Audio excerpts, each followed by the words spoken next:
Alors, bonjour, chères femmes, et bienvenue à la toute première entrevue de l'Académie M. Croix-Soi, où j'ai l'énorme privilège de recevoir des femmes tout à fait magnifiques, des femmes tellement inspirantes qui ont développé dans leur vie les trois piliers d'une vie comblée, qui est le M. Croix-Soi, qui signifie aime la femme que tu es, crois en toi, sois celle que tu veux réellement être.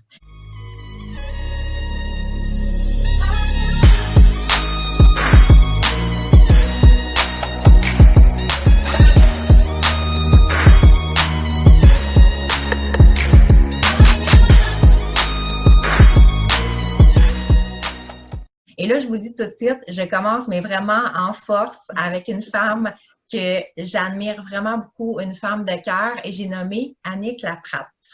Bien, Bonjour, Annick. merci. C'est un réel bonheur d'être là. Puis c'est un honneur aussi d'être la première à lancer le bal. Et je tiens à te féliciter pour ton initiative. C'est vraiment extraordinaire parce que je pense que toutes les femmes, mais aussi tous les hommes, tous les êtres humains devraient vraiment apprendre à s'aimer, à croire en soi et à être. Donc, bravo de lancer cette super initiative. Je te souhaite un super succès. Merci, tu es vraiment gentille. Alors, Annick, tu es à la fois auteure à succès de plusieurs livres, conférencière renommée, une femme d'affaires accomplie, coach en neurosciences appliquées. Écoute, j'ai le goût de dire que tout ce que tu touches se transforme en or. Mon Dieu, merci.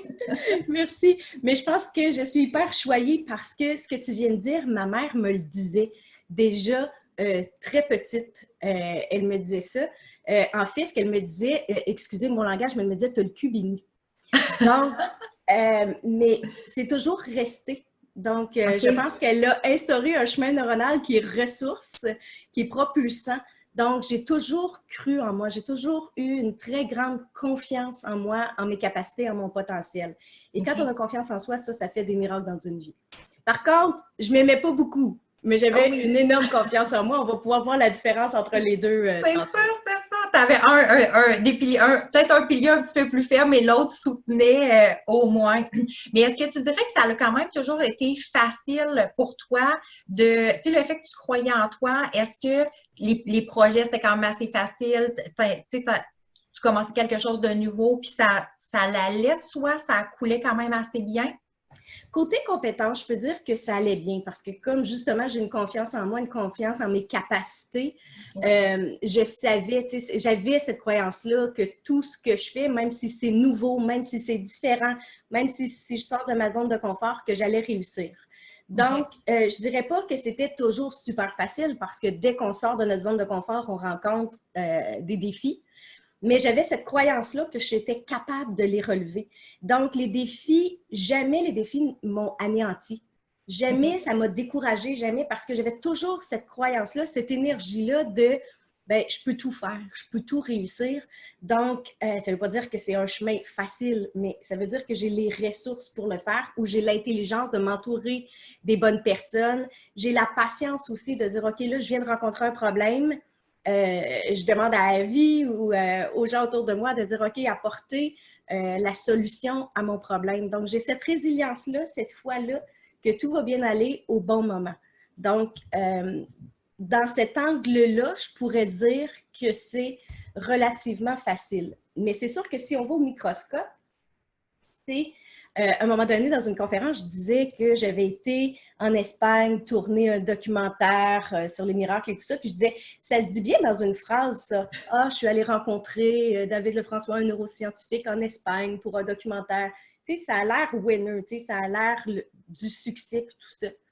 Mais ce que les gens ne savent pas, c'est qu'à l'époque où j'ai tourné ce documentaire-là, on avait rencontré une difficulté financière énorme. Et mon mari et moi, on pleurait à un moment donné dans la cuisine parce que j'avais même pas l'argent pour acheter les billets pour aller en Espagne faire ce documentaire-là. Et je me disais, est-ce que j'arrête, est-ce que j'abandonne? Et mon mari a vendu son 4 roues qu'il aimait Wow. de tout son cœur pour Ouais. pouvoir me permettre d'acheter les billets et d'y aller. Donc, derrière chaque étape qu'on met en application pour aller vers le succès, bien, il y a certaines étapes qui sont faciles, puis il y en a d'autres qui sont parsemées d'embûches et des fois de choix absolument déchirants à faire, sauf qu'on n'a jamais eu peur de prendre des risques et de faire ces choix déchirants-là. Puis c'est ce qui nous a conduit au succès finalement. Mais Aujourd'hui, c'est pas toujours facile, mais quand on a la foi qu'on peut y arriver, ça fait toute la différence entre l'échec, abandonner ou poursuivre et vivre un succès. C'est ça. Puis je suis contente que tu mettes ça justement, et que tu nous racontes cette histoire-là, parce que à travers les entrevues, c'est un peu ça que je veux offrir aux femmes, parce que on vise plus les femmes ici avec l'Académie M Croix-Soi, mais à tous les êtres humains, de dire que c'est pas parce que tu as déjà un bâton dans les roues que le projet ne fonctionne plus. Et de dire, bon, mais et en même temps, de voir tout ce comme ça, on voit la belle Annick qui rayonne sur scène, qui est magnifique.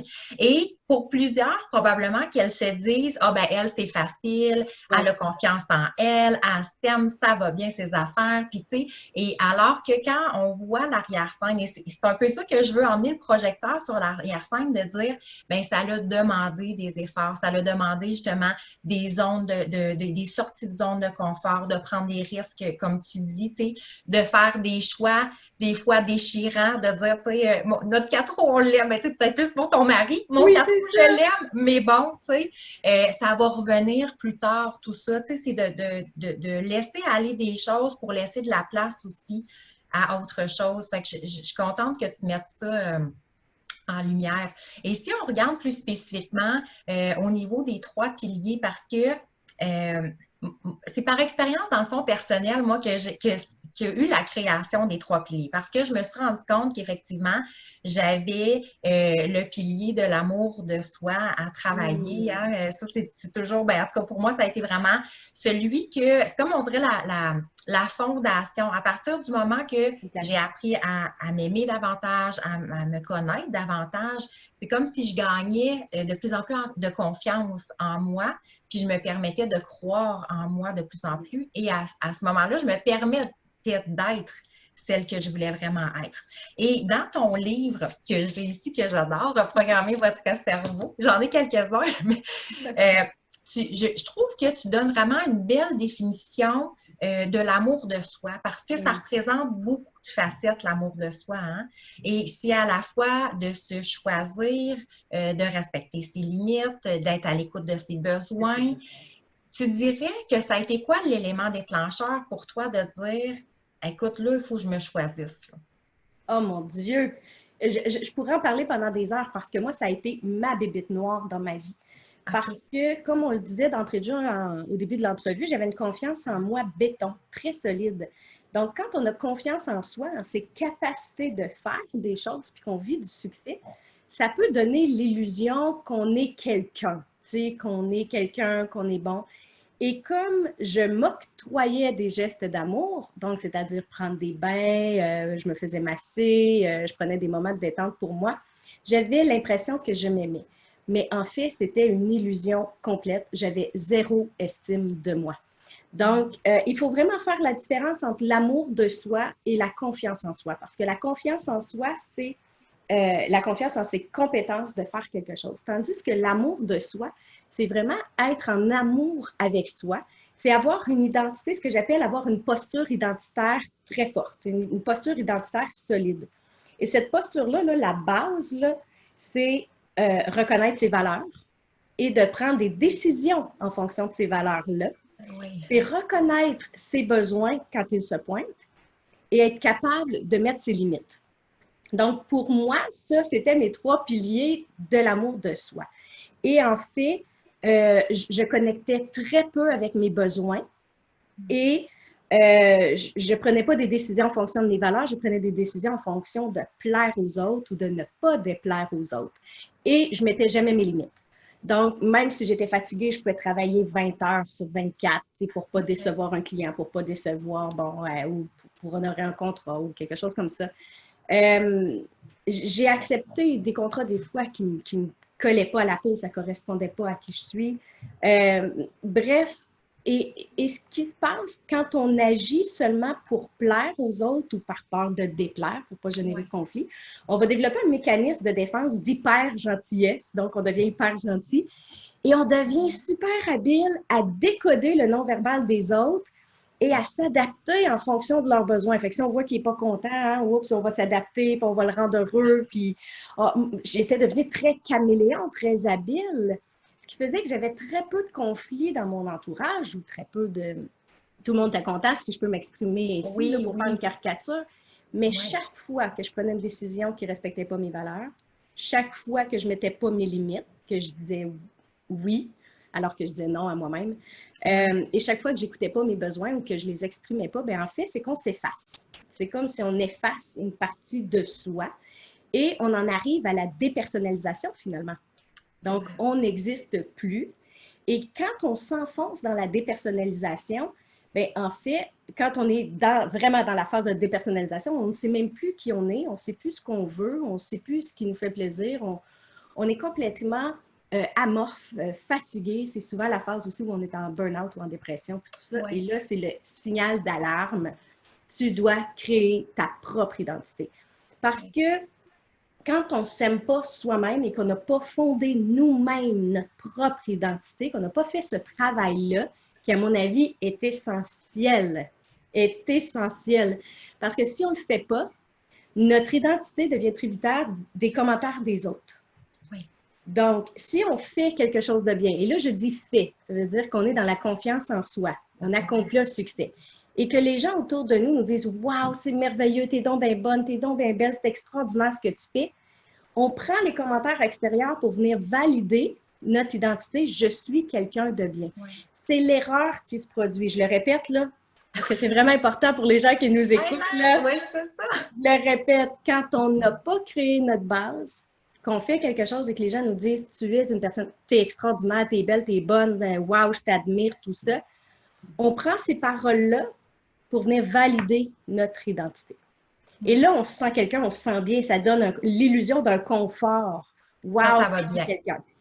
Mais l'inverse fait la même chose aussi. Si quelqu'un dit « Hey, ça, c'est nul ce que tu as fait là, je comprends pas que tu as fait ça, tu devrais pas prendre la parole en public, c'est con, j'ai jamais vu ça, etc. » La critique, on la prend de la même façon, elle vient valider notre identité qu'on n'a pas construit soi-même et ça nous anéantit. Moi, je pouvais être des fois 2 jours là, en petite boule à pleurer puis dire « Oh mon Dieu, je vais abandonner », tu sais, tout ça. Oui. Parce que j'étais très malléable aux commentaires des autres. Donc, la blessure de rejet, là, mon Dieu, était dans le plafond à ce moment-là. Et la journée où j'ai décidé, c'est assez. Parce qu'à un moment donné, j'ai frappé un mur, là, à vouloir plaire à tout le monde, puis à ne pas m'écouter. On frappe un mur, là, fait que et là, j'ai décidé, c'est assez, je vais travailler sur moi. J'ai quitté ma maison d'édition, j'ai quitté la tournée que j'étais en train de faire, j'ai quitté la maison, je suis allée vivre chez ma mère 3 mois. Je suis partie en Afrique. Ensuite, j'ai décidé d'aller à l'école. Donc, je suis retournée sur les bancs d'école. Donc, au lieu d'enseigner, j'étais l'apprenant. J'ai inversé les rôles. Et j'ai travaillé sur moi. J'ai travaillé avec 2 thérapeutes pendant 18 mois. Vraiment un travail de fond où j'ai décidé de rebâtir, mais moi-même, de prendre responsabilité de mon identité. C'était fini que les autres me donnent des étiquettes. Ça devient leur pensée, leur choix, mais il ne fallait plus que ça m'éteigne. Fait qu'aujourd'hui, quand quelqu'un me dit « Annick, c'est extraordinaire ce que tu fais », je dis « merci ». Puis intérieurement, je dis « mais ça ne définit pas la personne que je suis ». Ouais. Je suis beaucoup plus qu'une conférencière à succès ou une auteure à succès. Je suis beaucoup plus que je suis beaucoup plus que les rôles qu'on me donne. Vraiment. Et quand on me dit une critique, ben je fais le même processus. Wow. Je vais dire merci pour cette critique-là. Je vais prendre s'il y a quelque chose de constructif à faire là-dedans, je vais m'améliorer. Si c'est juste de la critique, là, de la méchanceté gratuite, ben, je fais garde. Merci d'avoir eu assez confiance en moi pour me partager ça. Maintenant, je laisse ça aller et à l'intérieur de moi, je dis, et ça ne définit pas qui je suis. Les critiques, l'opinion des autres, mes échecs, parce que ça arrive que j'en vis des échecs ou je rencontre des défis, ces défis-là, difficiles, ne définissent pas qui je suis. La personne que je suis est remplie de potentiel, d'outils pour pouvoir rebondir dans la vie. Donc, maintenant, c'est moi qui crée ma propre identité. Fait que maintenant, ça fait que c'est beaucoup moins douloureux. Et j'ai une ligne directrice maintenant que je suis en fonction de mes valeurs. Donc, j'ai appris à dire oui, puis j'ai appris à dire non. Et j'ai appris à vivre avec la conséquence du non. Parce que les premières fois qu'on dit non, là, on sent mal, là, on n'est pas bien, on est tout croche. Là. La culpabilité. On est à l'envers. Ah oui, on est à l'envers. 2 jours, là, tu sais, dire, oh mon Dieu, Oui, j'ai dit non, elle m'aimera plus, oh mon Dieu, qu'est-ce qui va m'arriver parce qu'on est inconfortable là-dedans. Mais c'est pour ça qu'il faut oui. aller chercher de l'aide, tout ça. Puis aujourd'hui, je suis capable de dire non puis d'être bien avec cette décision. Mais ça m'a pris 18 mois, je le répète, 18 mois de travail sur moi pour C'est arriver à ça. cette solidité-là et ça a été le plus beau cadeau de ma vie. Effectivement, parce que c'est vrai, puis je trouve c'est bien que tu spécifies le 18 mois, parce que maintenant, tout est avec une baguette magique. Tu sais, les gens s'attendent beaucoup que, parce que tout est tellement rendu accessible avec, tu sais, les réseaux sociaux, tout est très, très rapide. Puis c'est comme si on veut que dans notre vie intérieurement, ça se fasse la même chose. Alors que des fois, peut-être on recule, ça fait 20 ans qu'on fonctionne de cette façon-là, 30 ans, 40 ans, et puis là, il faudrait qu'en une semaine, un mois peut-être, ben, tu sais, que tout se transforme, mais ça ne se produit pas nécessairement comme ça. Non, Tu c'est ça. dirais de ces grandes transformations-là, c'est quoi aujourd'hui comme le plus grand bienfait? C'est quoi comme les effets que tu ressens par rapport à avoir fait ces changements-là dans ta vie? Je dirais 2 choses. Le premier, je dirais un bien-être intérieur. Donc, parce qu'avant, comme je ne m'aimais pas, j'étais devenue dans l'hyper-performance parce que Oui, plus je performais, plus j'avais de commentaires positifs sur mes performances c'est et vrai. plus ça venait combler le vide qu'il y avait en moi sur l'amour de moi. Oui, Donc, fait que j'étais tout le temps en hyper-performance, en hyper-vigilance, ce qui fait que tu n'es jamais stable à l'intérieur. Tu es tout le temps en manque, tu es toujours en quête de, tu n'as oui, pas de stabilité où tu peux te déposer en paix, serein, dans le moment présent parce que tout le temps aux aguets de performer puis de recevoir les commentaires qui vont avec pour venir finalement valider que tu es une bonne personne. Parce que tout être humain, en fait, ce qu'il veut, c'est être aimé. Donc, aimer et être aimé, puis effectivement. être reconnu aussi. Oui, Donc, moi, je dis tout le temps, les milliers d'actions qu'on peut faire reviennent à 2 seules choses, aimer, être oui, aimé, puis être reconnu. Donc, quand on décortique tout ça. Et la journée où on apprend à s'aimer soi-même et à se reconnaître soi-même, ben là, on devient en équilibre avec l'amour et la reconnaissance qu'on reçoit de l'extérieur aussi. Parce oui, que ça fait du bien là, d'être aimé de l'extérieur, d'être reconnu de c'est ça. l'extérieur. Oui, Ça fait du bien, puis ça nous montre, OK, les gens apprécient, puis c'est pas parce que là, je m'aime moi que je suis comme non, non, non, j'ai plus besoin non, d'amour extérieur. Non, non, on non, a non, besoin c'est des ça. deux. Oui, Donc, pour créer un équilibre. un équilibre, c'est ça. Exact. Donc, le fait d'avoir fait ce travail-là, le plus grand des bienfaits, je te dirais, c'est cette paix-là. C'est-à-dire que Oui, maintenant, peu importe ce que je fais, ce que je vis ou ce que j'ai comme résultat, que ce soit un succès ou un échec, ça ne définit pas qui je suis. Donc, ça ne vient plus m'ébranler de la même façon. C'est sûr que ça ne veut pas dire que je ne suis pas ébranlée. C'est sûr que si je veux un échec, ce n'est pas agréable, mais je vais travailler sur l'action à corriger oui, pour amener vers le succès et non pas sur je suis nulle. c'est ça. Donc, ça Oui, fait une énorme différence dans la façon d'aborder tout ça. Et même si je vis un échec dans la journée, bien, je suis capable de me coucher le soir auprès de mon mari ou bien d'avoir un soir avec mes enfants et de me sentir absolument extraordinaire, oui, comme femme, comme personne, comme mère, comme épouse, à d'autres niveaux. Tandis qu'avant, si je vivais un échec, bien, comme ça affectait le je suis nulle, bien, le je suis nulle va affecter dans tous les niveaux. Là. Fait que je n'étais pas capable d'avoir des belles soirées avec mes enfants ou mon non, mari à c'est l'époque. ça. Fait que ça, là, c'est un bienfait absolument incroyable. Incroyable dans ma vie. C'est ça que je dis, ça vient créer une solidité intérieure hein, très, très forte.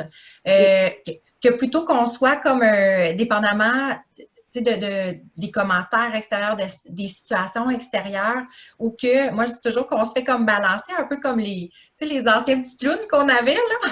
Ben, on reste quand même solide. C'est sûr que peut-être un peu comme le roseau, c'est sûr que oui. oui, on va trouver c'est pas qu'on est inébranlable, mais c'est que ça va affecter moins et on va garder cet axe-là intérieur. Ah, ça, là, ça fait tellement bien, là. Ça fait tellement Effectivement, bien parce hein? qu'on peut dire non maintenant parce qu'on va respecter ses besoins sans se sentir coupable. On peut C'est dire ça. oui à un projet parce que ça correspond à nos valeurs puis nos besoins du moment. Donc, on se sent bien finalement la majorité du temps, là, Oui, ou quand on vit les épreuves, c'est ça, c'est moins ébranlant sur soi. Puis je te dirais le deuxième effet que j'ai vu dans ma vie puis que je ne m'attendais vraiment pas, c'est que j'ai eu encore plus de succès et un succès qui était bon et qui était sain. oui, Donc, et ça m'a surpris, tu sais, parce que je faisais beaucoup d'autosabotage, hein, parce que quand on ne s'aime pas, ben on ne reconnaît pas la valeur de qui on est. Fait que souvent, Ouais. on va faire des pas vers le succès. Puis je sais qu'aux yeux de beaucoup de gens, c'était un succès. Mais pour moi, je visais plus haut encore. Et ça, ce plus haut-là, je n'étais pas capable de l'atteindre parce que je faisais de l'auto-sabotage Mm. tout le temps, tout le temps. Et je te dirais que ça, c'est un effet secondaire. Quand on ne reconnaît pas soi-même sa propre valeur, c'est très dur à l'extérieur d'avoir des résultats qui correspondent à un succès incroyable si intérieurement, tu ne peux pas vibrer ce succès-là parce que tu ne reconnais pas ta valeur. Donc, de faire ce travail-là a eu comme effet collatéral Oui. de m'amener à vivre un succès au-delà de ce que je pensais. Moi, j'ai même dépassé ce que je visualisé en Bravo. imagination. Et Ouais. ça a été une surprise parce que je ne le visais plus. OK. Parce qu'avant, je visais ce succès-là. Je me disais, OK, quand je vais avoir atteint ce niveau-là, là, je vais être quelqu'un. Là, le vide va être comblé. Là, hein, je vais être quelqu'un, puis je vais être stable. Mais c'est une illusion. Oui. C'est une illusion parce que même quand tu atteins des succès, si tu n'as pas fait la démarche intérieure, c'est éphémère. Tu fais comme, waouh, je suis quelqu'un pendant un certain temps, puis tu reçois une critique, c'est, oh mon Dieu, je ne suis pas comme les autres, où on bascule dans la comparaison, on bascule dans toutes sortes de trucs parce qu'on n'est pas solide intérieurement. Donc, de faire ce travail-là, de faire des choix en fonction de mes valeurs, de mes besoins, de mes limites aussi, ça a permis de faire un focus parce qu'avant, je disais oui à tout. Oui. Mais là, de faire un focus vraiment aligné sur OK, ça me correspond. Ça respecte mes besoins, mes valeurs, mes limites, ou peu importe, tu fais ce travail-là avant de prendre une décision. Et ça a fait comme un peu comme peut-être la loupe, là, le rayon de soleil dans la loupe, ça met un focus. Donc, et ça a permis de prendre de l'expansion. Fait que ça a été un des effets. Et c'est drôle parce que les gens dans mon entourage me disaient waouh, t'as enfin atteint. Je disais oui, mais c'est tellement plus ça qui est important maintenant. Ce qui est important maintenant, c'est mes essentiels. J'ai besoin de nourrir mes essentiels, c'est-à-dire de prendre du temps avec moi pour pouvoir m'observer puis de toujours être le plus aligné possible parce que des fois, quand on vit des succès aussi, c'est des tourbillons qui t'amènent ailleurs. Fait qu'on n'a pas toujours le temps de vérifier notre état pour voir nos besoins, si on a dépassé nos limites ou pas. Parce que quand on fait ce travail-là, c'est vraiment génial. Mais après ça, la vie fait en sorte qu'on a l'occasion de tester, voir si on a bien appris à mettre nos limites, si on a respecté nos besoins, nos valeurs. Fait que c'est arrivé des fois là, que, oups, j'avais dépassé. Fait que là, je dis, oh, OK, prends rendez-vous avec moi-même, je me réaligne. Fait que ça prend des moments de réajustement. Mais voilà, donc j'encourage vraiment tout le monde à faire ce travail-là parce que Tellement. les bienfaits sont innombrables. C'est ça, c'est ça. Et quand on dit, dans le fond, c'est comme ton deuxième point, c'est un peu quand on dit tout part de soi, dans le sens que tu es venu changer tes choses intérieurement et finalement, ça a eu vraiment beaucoup d'impact à l'extérieur de toi. Oui. Oui. Et j'ai le goût d'ouvrir une petite parenthèse au niveau du couple, parce que ça fait plusieurs années que tu es avec ton conjoint, ton mari, et tu sais, à un moment donné, tu te dis, ben écoute, même j'ai pris le temps de partir trois mois pour me retrouver et tout ça. Et j'ai le goût de mettre en lumière un petit peu le couple parce que je trouve, en tout cas, ce qui est véhiculé dernièrement, c'est comme si quand on se choisit, quand on s'aime, ça va pratiquement avec je me sépare. Et je trouve qu'on l'entend beaucoup. Et en même temps, je me dis, ça peut peut-être faire peur à certaines femmes qui se disent, écoute, moi, j'aurais le goût de faire un travail intérieur, mais en même temps, j'ai tellement peur de perdre mes balises extérieures ou ce que je tiens, tu sais, si ma valeur, c'est la famille, le couple et tout ça. Et ça ne veut pas dire qu'effectivement, là, c'est pas coulé dans le béton, que non, tu sais, qu'on ne se sépare pas. Mais en même temps, il y a un autre côté aussi qui peut être l'inverse, que tu peux arriver même à plus nourrir ton couple, le fait qu'intérieurement, tu te sens mieux. Est-ce que ça a eu cet effet-là pour toi? Totalement. Mais tu vois, moi, c'est une crise familiale, tu sais, une crise de couple. Nous, on a eu la séparation et c'est après que j'ai commencé le travail sur moi parce que là, c'est sûr que j'étais dans un grand tourbillon. Tu sais, j'étais là, justement là-dedans, là, à dire oui à tout, à plaire à tout. Je ne voulais pas déplaire mes fans non plus. Fait que ça faisait que je passais beaucoup de temps sur les réseaux sociaux. Beaucoup plus. Donc, j'accordais plus de temps et d'énergie à l'extérieur qu'à mon noyau. Et j'étais pas bien non plus. J'avais toujours besoin de plus, plus, plus pour pouvoir combler ce vide-là que j'avais à l'intérieur de moi. On carbure à la performance et à la reconnaissance des autres. Et ça nous éloigne, là, de nous-mêmes, puis de l'essentiel. Donc, c'est un peu ça. Moi, j'étais workaholic et bon, je vivais aussi cette grande insécurité-là, ce vide-là intérieur-là. Et mon mari aussi. Donc, mon mari aussi était un grand workaholic qui n'écoutait pas ses besoins. Puis, inévitablement, on en est arrivé à une crise où on a fait comme c'est terminé. Donc, moi, fait qu'il y a eu, moi, la séparation avant de plonger. En fait, ça a été la séparation qui m'a amenée à travailler sur moi, puis à dire, OK, là, ça n'a pas d'allure, j'ai fait tout ça, puis au final, je perds l'essentiel. Je me suis perdue moi, j'ai perdu ma famille, j'ai perdu plein de choses. Fait que j'ai eu besoin de faire ce travail-là pour redonner un sens à ma vie. Mais je pense que les femmes qui n'ont pas fait le travail de s'aimer soi, d'apprendre à reconnecter avec soi, sont souvent des femmes qui ont donné énormément à leur conjoint et à leur famille. Donc, qui ont donné, donné, donné, donné au détriment d'elles-mêmes. Ouais. Donc, elles se sont vidées littéralement pour tout donner. Et quand elles ressentent cette urgence-là de reconnecter avec elles-mêmes, c'est comme si, dans un premier temps, tu as besoin de recréer l'équilibre, mais ça passe par les pôles. Donc, comme elle a donné beaucoup, beaucoup, elle passe par le pôle opposé qui est là, je vais exister. Là, je vais penser à moi. Là, je vais. Puis on le fait de façon un petit peu maladroite. C'est comme si on dit là, c'est assez, là. Là, je pense à moi. Fait que là je me sépare, je finis de donner à mon mari. Garde partagée, j'ai fini de donner aux enfants. Ma job, c'est terminé. Je vais faire du 9 à 5, pas plus, pas moins. On passe par les extrêmes. Mais après ça, ça revient dans un bel équilibre. Donc, et pour ma part, cette séparation-là, ça a été absolument extraordinaire parce que moi, j'ai fait ce travail-là sur moi. Mais en parallèle, Éric, mon conjoint, a aussi fait un travail, mon Dieu, incroyable sur lui-même aussi. Parce que, comme il était workaholic, son identité passait par le travail, donc, et la reconnaissance qu'il avait au travail. Et c'était si fort que s'il ne travaillait pas, il avait l'impression de ne pas exister. Donc, c'est ça le workaholisme. Je tiens à le préciser. Le workaholisme, ça ne veut pas dire que tu travailles beaucoup. Quelqu'un peut travailler 20 heures sur 24 et ne pas nécessairement être workaholic s'il est capable de se donner une identité autre que le travail. Le workaholisme, c'est quand vraiment, si tu ne travailles pas, tu n'existes pas. Donc, Éric a dû réapprendre à reconnecter avec ses besoins, ses valeurs, ses limites, faire du sport, se réaliser autrement. Et ce travail-là lui a fait tellement de bien parce qu'il s'était rempli de lui-même. Moi, en parallèle, je faisais la même chose.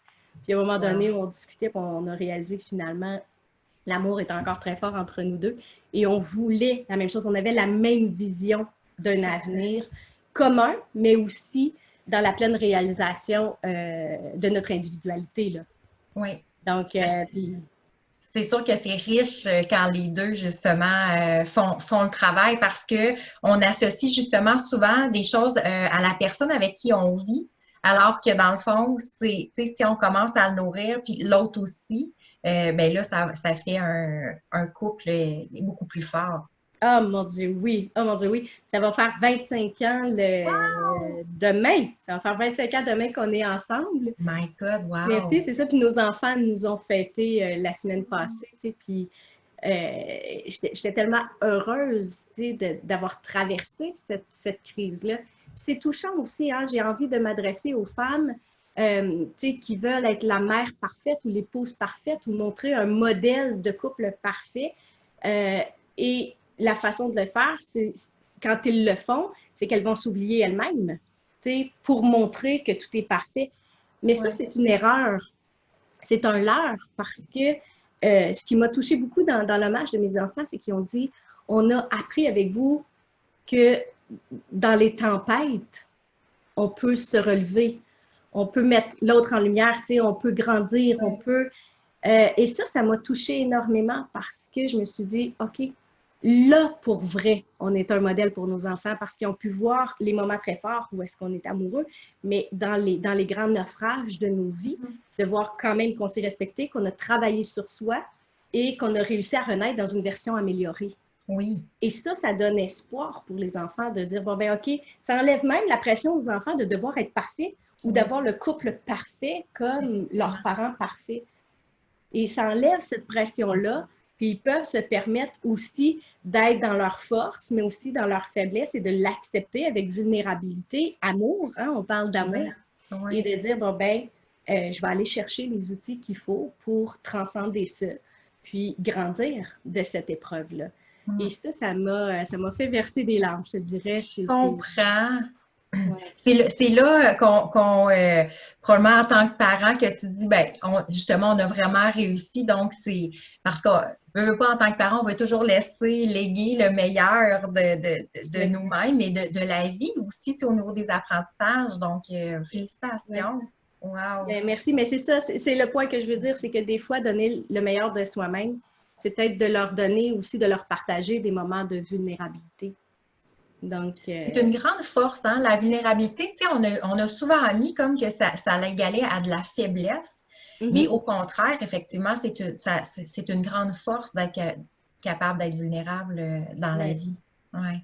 Ouais. Et c'était très touchant parce que, ben, je vais terminer avec cette Oui, anecdote-là, mais ça a été très touchant parce que ma fille de 21 ans a dit, maman, je vous ai vu aller, tu sais, papa puis toi, tu sais, vous oubliez complètement pour les autres, puis tout ça, puis elle dit, j'en ai tiré une grande leçon, puis elle dit, parce qu'elle aussi était déjà, même à 21 ans, en train de s'oublier pour son chum, puis tu sais, de tout faire pour son chum, puis elle a décidé de partir en voyage avec une de ses amies, puis aller visiter le Costa Rica, puis tout ça, puis aujourd'hui, elle se permet beaucoup plus d'être elle-même. Donc, dans ce grand naufrage-là, dans ce grand tumulte-là de vie, ben, il y a des cadeaux qui sont là pour soi-même, mais aussi pour nos proches quand c'est bien vécu, quand c'est bien véhiculé, puis quand effectivement. Les gens. Donc, il y a des cadeaux derrière ces épreuves-là. Effectivement. Oui, et quand on retire les cadeaux, c'est ça, c'est beaucoup plus riche parce que c'est vrai qu'on est les modèles. Peu importe le modèle qu'on est, mais si effectivement on ne prend pas notre place, on se laisse embarquer par n'importe quoi, c'est le modèle aussi qu'on lègue, effectivement. Hein? Exact. Puis moi, ce que j'ai appris à 45 ans, elle l'a appris à 21 ans, là, de s'aimer elle-même, puis de répondre à ses besoins, puis de ne pas être en attente de l'approbation de l'entourage. C'est ça. Donc, wow. Un grand cadeau de la vie. Extraordinaire. Si on parle du deuxième pilier qui est au niveau de croire en soi. Donc, toi, ce que tu nous disais, dans le fond, c'est quelque chose que tu as eu de par ta mère, dans le fond. Tu dirais, c'est quoi? Parce que c'est pas tout le monde qui arrive avec peut-être ce bagage-là, avec cette confiance-là. Est-ce que ça serait quoi? Ce serait quoi le truc que tu donnerais justement aux femmes qui aimeraient gagner en confiance, qui aimeraient croire en elles? Ben, en fait, je dirais deux choses. Je dirais, la première, arrêter de se comparer. Parce que la comparaison tue la confiance. Mais ça dépend parce qu'il y a la saine comparaison. Mais quand ça revient, pour moi, le pilier principal, c'est l'amour de soi. Oui. Parce que quand on ne s'aime pas et qu'on se compare, ça va tuer la confiance en soi. Oui. Mais quand on a fait le travail de s'aimer et qu'on se compare, ça ne vient pas troubler notre identité. Ça nous heurte pas. On va se comparer, puis on va comparer des faits avec des faits. Oui. Et des fois, ça peut même être un propulseur. Donc, se comparer, quand on s'aime réellement, on peut dire « Ah, OK, ça c'est intéressant, ça c'est un plus, OK, ça je vais travailler sur cette compétence-là, je vais m'améliorer, je vais ajouter ça. » Donc, on est capable d'utiliser la comparaison pour aller à un niveau supérieur, pour s'améliorer comme personne, comme entrepreneur ou améliorer nos compétences. Fait que, mais quand on n'a pas l'amour de soi, se comparer, mon Dieu, c'est terrible. Ça nous enlève la motivation, ça nous enlève l'énergie parce que on va se dire, bon, on n'est pas à la hauteur, les autres sont meilleurs que moi, les autres abordent les mêmes sujets que moi, donc pourquoi moi je le ferais? Je ne ferais pas une grande différence tant que ça. Mais moi, je dis à ces gens-là, je dis, il y a de la place pour tout le monde. Tout le monde. Et d'ailleurs, je vais souvent donner l'exemple des chanteurs qui chantent des chansons d'amour. S'il fallait que les chanteurs arrêtent de composer des chansons d'amour parce que le sujet de l'amour a déjà été abordé, mon Dieu, quelle tristesse! Ce serait un manque pour nos oreilles. Donc, il y a des millions de chansons d'amour et elles sont tous belles parce qu'elles portent leur vibration, leur tonalité, oui. leur message. Donc, même s'il y en a d'autres autour de vous qui font la même chose, qui offrent le même produit, le même service ou qui abordent les mêmes thèmes, il n'y a personne qui va le faire dans ton énergie à toi, avec tes exemples à toi, puis ta façon de l'exprimer. Et chaque être humain vibre à une certaine fréquence et tu vas attirer les gens qui vibrent à la même fréquence que toi. Quelqu'un d'autre, il vibre à une autre fréquence, puis il attire des gens de cette fréquence-là. Donc, il ne faut pas vouloir être quelqu'un d'autre, il faut tout simplement vouloir être le meilleur de soi et utiliser la comparaison de façon intelligente. C'est-à-dire, si on se compare, on le prend pour que ce soit un tremplin. Et non pas de l'auto-sabotage. Il faut dire stop, stop à l'auto-sabotage, puis je reviens. Mon intention, c'est de rester focus sur mes objectifs. Fait que utiliser la comparaison de façon saine, ce serait mon premier conseil pour développer une confiance en soi. Et le deuxième, je dirais, ne pas avoir peur d'investir temps et effort dans l'amélioration de ses compétences. Parce que quand on parle d'amour de soi, c'est vraiment tomber follement amoureux de soi et de s'accepter dans ses forces comme dans ses faiblesses, donc dans ses succès comme dans ses échecs. C'est être dans l'amour inconditionnel de soi. La confiance en soi, c'est la réalisation à travers des compétences. Si on veut devenir compétent, ben, il faut investir du temps, de l'effort, de l'énergie à muscler sa compétence. Donc, si tu veux devenir un bon conférencier, ben, tu dois pratiquer, pratiquer, pratiquer. Tu dois prendre des cours pour devenir conférencier. Je connais des massothérapeutes. Si tu veux devenir le meilleur massothérapeute, ou juste un bon, on n'est pas obligé de se mettre la performance, mais juste devenir un bon massothérapeute, ben, pratique, pratique, pratique. Prends des cours d'appoint, améliore-toi. Donc, plus tu vas investir temps et effort à muscler la compétence que tu veux développer, ben, plus tu vas devenir habile, plus ça va muscler ton cerveau aussi, ça va en faire un chemin neuronal automatique, donc plus ça va devenir facile. C'est l'exemple cliché classique que tout le monde a entendu, c'est d'aller à vélo. Là. La première fois d'aller à vélo, c'est difficile, mais à force d'y aller, tout devient très facile de faire du vélo. C'est la même chose avec la compétence. Oui. La muscler, cette compétence-là. Mais malheureusement, tu en parlais tantôt, il y en a beaucoup qui visent la pensée magique, le résultat rapide, puis ils pensent qu'après une semaine, il va avoir des résultats ou qui ont juste à travailler l'amour de soi pour y arriver. Oui. Mais le succès, là, c'est une équation, là. C'est un amour de soi béton, une confiance en soi, mais c'est de l'effort aussi, de l'énergie. Oui. Donc, il ne faut pas avoir peur d'investir de l'effort pour développer sa compétence. Oui, c'est ça. Parce que, tu sais, le succès, on pense, c'est pas juste, c'est ça non plus au niveau du travail, tu sais, on peut avoir toutes sortes de succès. Dans le fond, c'est la pleine réalisation de soi. Et effectivement, de croire en soi, c'est comme d'avoir cette certitude-là que je vais y arriver. Fait que, comme tu dis, plus que je développe mes compétences, plus qu'à un moment donné, c'est comme si ça devient une seconde nature, comme on dit, effectivement. Exact. Si on parle du troisième pilier qui est de soi, le soi, celle que tu veux réellement être, là, on parle de vraiment se permettre de rayonner, de briller, de prendre sa place. Et en même temps, ça veut dire aussi qu'on arrête de justement s'attarder au jugement des autres, au regard des autres. Comment, tu sais, tu disais justement tantôt de ne pas se définir de ne pas se définir par rapport aux gens, ce qu'ils vont dire, ce qu'ils vont faire. Est-ce que pour toi, ça a été vraiment ça la façon que tu arrives maintenant à te libérer du jugement des autres? Tu sais, ça, mettons, tu as une critique ou ça va être quoi ta première façon de fonctionner? Bien, c'est sûr, encore une fois, que ça a été le travail que j'ai fait pour apprendre à m'aimer moi, travailler ma personnalité, qui a eu cet effet-là aussi sur le fait que je peux prendre pleinement ma place maintenant. Ouais. J'assume qui je suis, j'honore qui je suis, je célèbre qui je suis, puis j'ai envie de le partager. Je veux honorer aussi la passion qui m'habite de parler de développement personnel, développement humain, de reprogrammation du cerveau. Donc, c'est ce qui m'anime. Donc, moi, j'ai envie de le faire, puis avec toute l'énergie que j'ai, toute la passion que j'ai. Et je me dis, ben maintenant, mon message va se rendre chez les gens. Et ceux qui adhèrent à ça, ben, ils vont m'aimer. Puis ceux qui adhèrent pas, ou ceux que je leur tape ses nerfs, il y en a à qui je tape ses nerfs. Là. Ouais. On ne peut pas plaire à tout le monde. Ça, c'est sûr et certain, on ne peut pas plaire à tout le monde. Donc, mais moi, mon travail, c'est de partager cette passion-là. Puis je l'ai fait, puis je me dis, ben tant mieux si les gens aiment. Puis Si les gens n'aiment pas, ben, sans vouloir être impoli ou quoi que ce soit, ben, ils ont juste à changer de poste ou à ne pas liker puis à continuer tout droit. Donc, il y a plein d'autres personnes qui parlent de développement personnel, de neurosciences ou de spiritualité, de bien-être. Donc, il y en a plusieurs. Il y a des hommes, il y a des femmes, différentes énergies, différentes approches. Donc, si moi, je ne conviens pas, ils vont trouver ce qu'ils cherchent avec quelqu'un d'autre.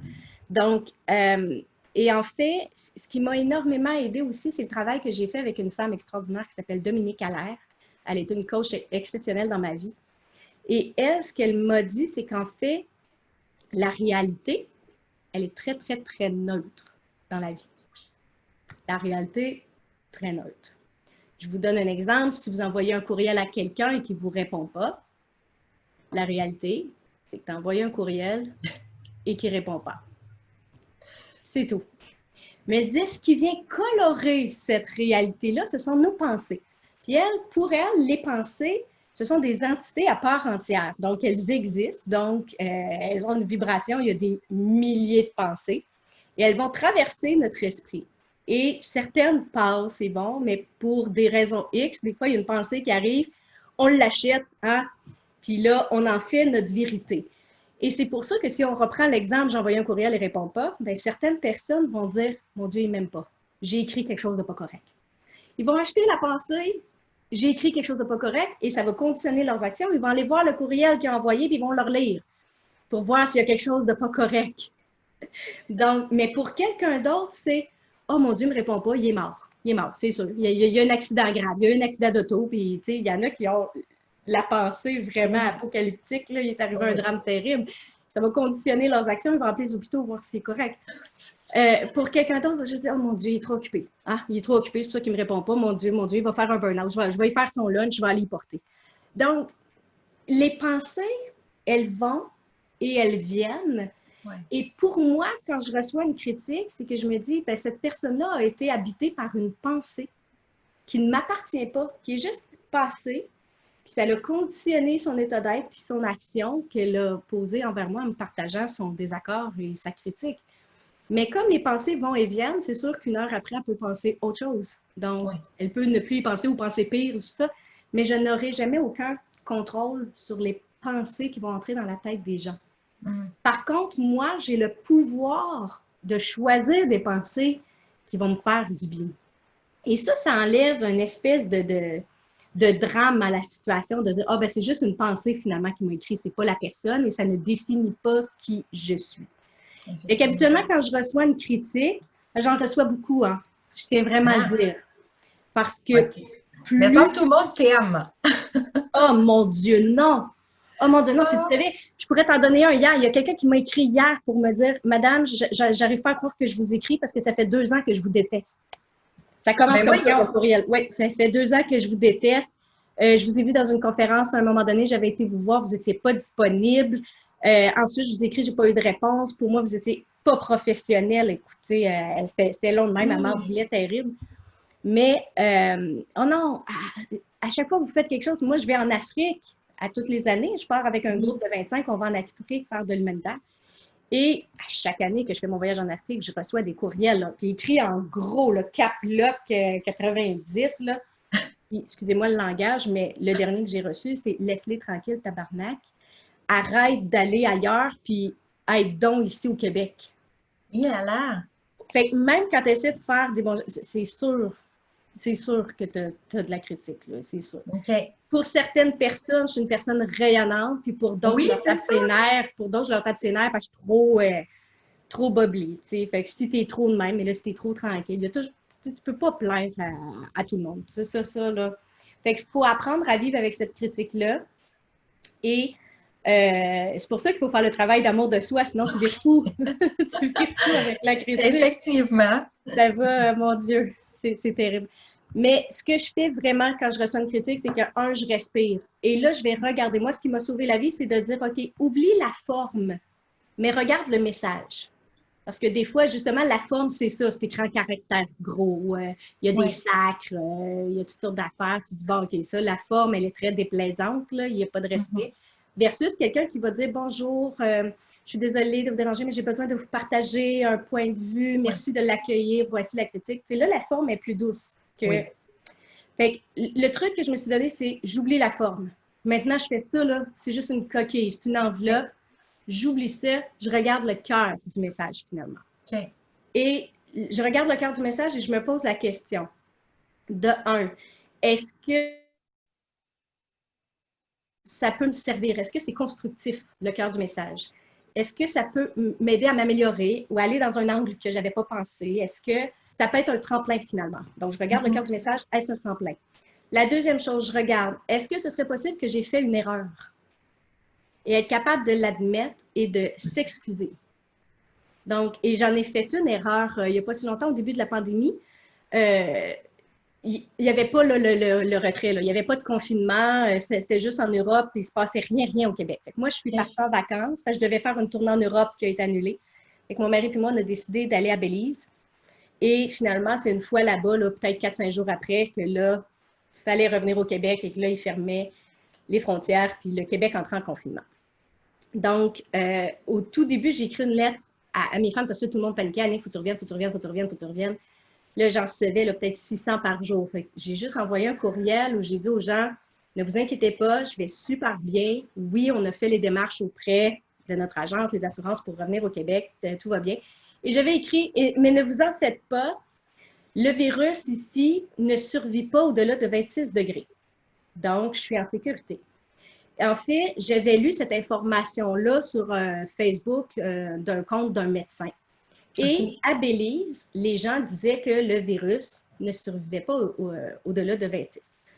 J'ai écrit tout ça en toute bonne foi, mais mon Dieu, j'ai reçu des courriels de « t'as pas d'allure, quelle responsabilité publique, tu fais de la désinformation ». J'ai reçu le courriel d'un médecin. Mon Dieu, un médecin, la forme était terrible. Hein? L'enveloppe était terrible, j'étais moins que rien, etc. Et qu'il me donnait tous les faits qui prouvaient que c'était faux, ce que j'avais dit. J'ai fait mes recherches et il avait raison. C'était faux.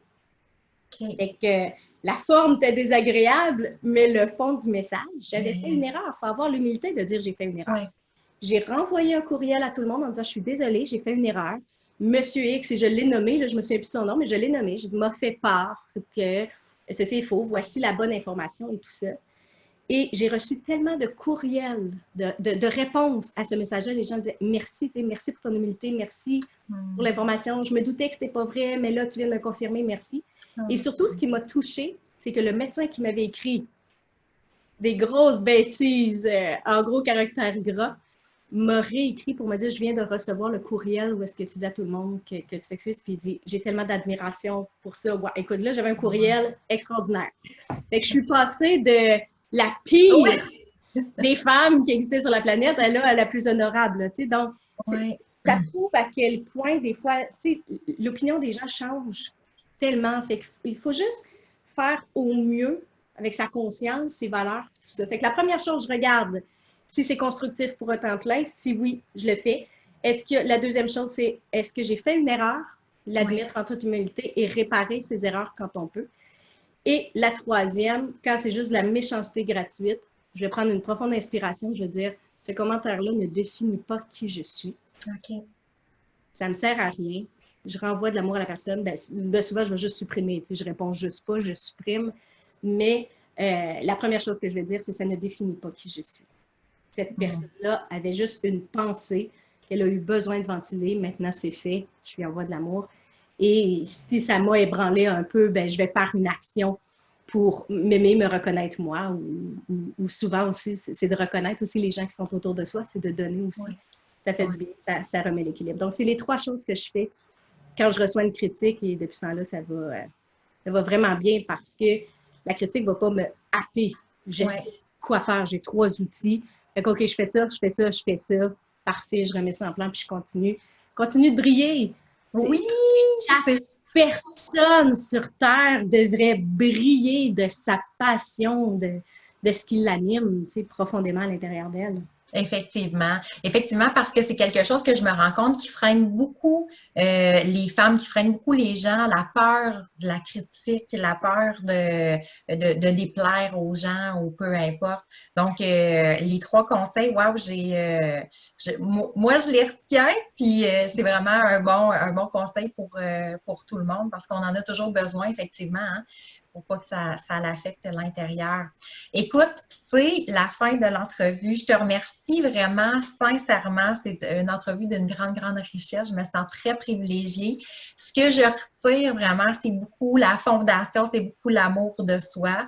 Puis après, c'est comme si le reste va se solidifier à travers ça. Mais effectivement, puis tu as tellement raison que tout doit passer en premier lieu par l'amour de soi, parce que sinon, les piliers, c'est comme s'ils sont là, mais ils sont très faibles. Ils peuvent s'effriter facilement si tu as juste ces deux piliers-là. C'est une illusion, c'est un mirage. C'est ça, effectivement. Wow. Écoute, merci sincèrement pour ta générosité, pour ton rayonnement, justement, parce que pour moi, tu es vraiment une personne qui rayonne, donc, et qui est vraiment une personne de cœur. Donc, j'apprécie vraiment cette entrevue-là et je sais que ça va être riche aussi pour plusieurs femmes, vraiment, pour toutes sortes de bons trucs. Alors, merci, Annick Laprate. Et au plaisir, c'est quoi ton prochain projet, là? Tu es sur quoi présentement? Bien là, actuellement, je continue de surfer sur la vague du livre Reprogrammer votre cerveau pour une vie meilleure, la conférence qui était partout au Québec et en Europe. Là, c'est sur pause pour l'instant, mais on va reprendre les activités en 2021, c'est sûr. Par contre, je continue avec les formations en ligne Reprogrammer votre cerveau pour une vie meilleure. Donc ça m'occupe. J'adore ça. On vient de commencer une nouvelle cohorte. J'en commence d'autres à la fin de l'été, début de l'automne. Donc, ça, là, accompagner des gens justement à recréer leur propre identité puis à reprogrammer des chemins neuronaux remplis d'amour de soi, ça, c'est ce qui me fascine le plus et ça me tient grandement occupée.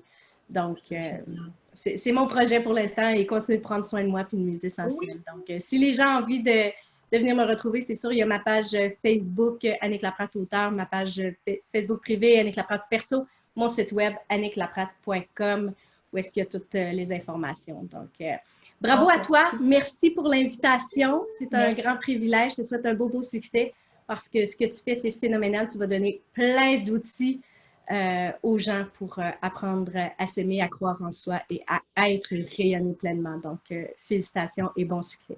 Merci beaucoup. Merci, Annick. Au plaisir. Au revoir. À bientôt. À bientôt.